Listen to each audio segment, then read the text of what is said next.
সে জামিন নিত, সে ফ্যামিলিকে বাজার করে দেওয়া হইতে, থানায় নেওয়ার পরে দেখা হইতে, বিস্তারিত A to Z এই সাজু ভাই এই 14 আসনের লোকজনের জন্য করছে। ডিপ জলের জন্য আমরা এই রুটে দাঁড়াইতে পারি নাই। ডিপ জলের যে গুন্ডা বাহিনী, নিখিলের যে গুন্ডা বাহিনী, আসলাম তো মারা গেছে, আসলাম মারা গেছে, এই দেশটা শান্তি হয়েছে, সবাই উনি শোনেন, এই আমরা তো বিএনপি করি তাই না?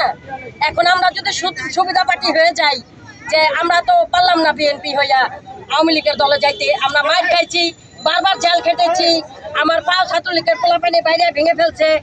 এই স্বৈরাচার সরকারের আমলে যে 5ই আগস্টের আগে আমার পায়ে গুলি খেয়েছি, আমরা সেইটা নিয়েও তো আমরা মাটি দেখেছি। হ্যাঁ, ডিপজল নিখিলের লোক, নিখিল ডিপজল ওদের লোকে আমার পায়ে গুলি করেছে। আমাদের কবির ভাই আমার সামনে, আমার হাজবেন্ডের সামনে গুলি করে কবির ভাইকে মেরে ফেললো, একদম নিখিলের লোক। ওই মুহূর্তে নিখিল একদম পুরা নিখিলে গুলিটা করছে, আমি এই নিজের চোখে দেখছি যে উনি নিজে গুলি করছে নিখিল।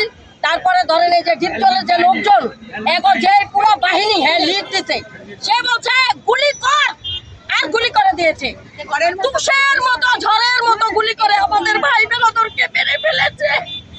আজকে আজকের দিনে সেই স্বৈরাচার সরকার আমরা হটাতে পেরেছি।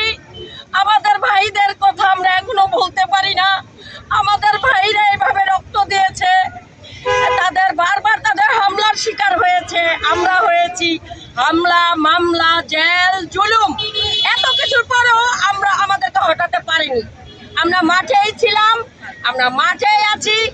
এখনো যে ষড়যন্ত্র চলতেছে, সে আওয়ামী লীগের দোসররা যার জায়গা মতন তারা আছে, এখনো এই দেশ থেকে তারা সরে নাই।